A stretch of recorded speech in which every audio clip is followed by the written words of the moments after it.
Good evening friends.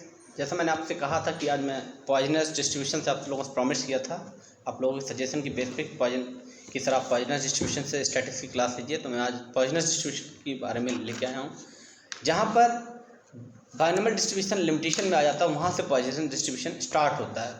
First condition कैसे, when the binomial distribution change to Poisson distribution, case लिखा है यहाँ पर n less than 50, more than 50 और एक प्रोबेबिलिटी के केस में है 0.1 is equal to less than 0.1 और इक्वल टू।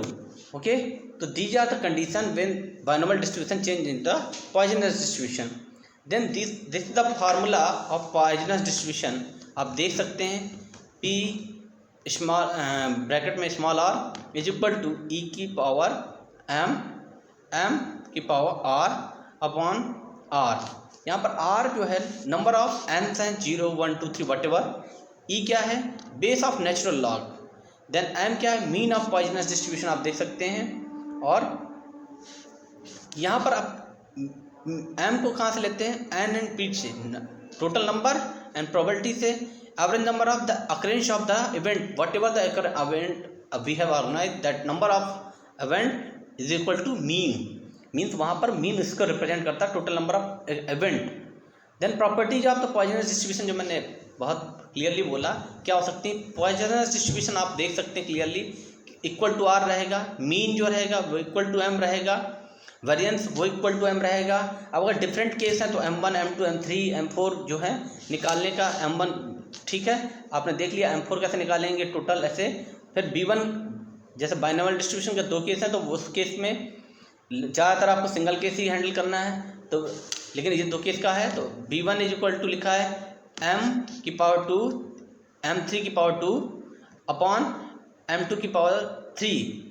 मीन्स अगर इनको काटेंगे ऊपर डिवाइड करके तो देखेंगे लास्ट में हमारे पास बचेगा 1 अपॉन m। ऐसे सेम लिखा हुआ b2 निकालने का फॉर्मूला, ठीक है। अब आप देख रहे हैं assumption of poisonous distribution friends. तो आप दोस्तों मेरे यहाँ पर देख रहे हैं the number of trials is independently large. कहाँ पर शुरू हो जाता है, जहाँ पर बाइनोमियल डिस्ट्रीब्यूशन से केस ज़्यादा है, उस केस में इन्फिनाइट केस में हम लोग पॉइजनस डिस्ट्रीब्यूशन को लेते हैं। Then probability of success independently small, means probability जो है वो 0 हो सकती है, और मैंने पहले बताया था प्रोबेबिलिटी आपका लेस देन 0.1 और 0 भी हो सकती है, उस केस में शुरू हो सकता है पॉइजन डिस्ट्रीब्यूशन। फिर यहाँ पर लिखा है where m is a plus real number, means जो वेरिएंस है उसका रियल नंबर वहाँ से लेते हैं।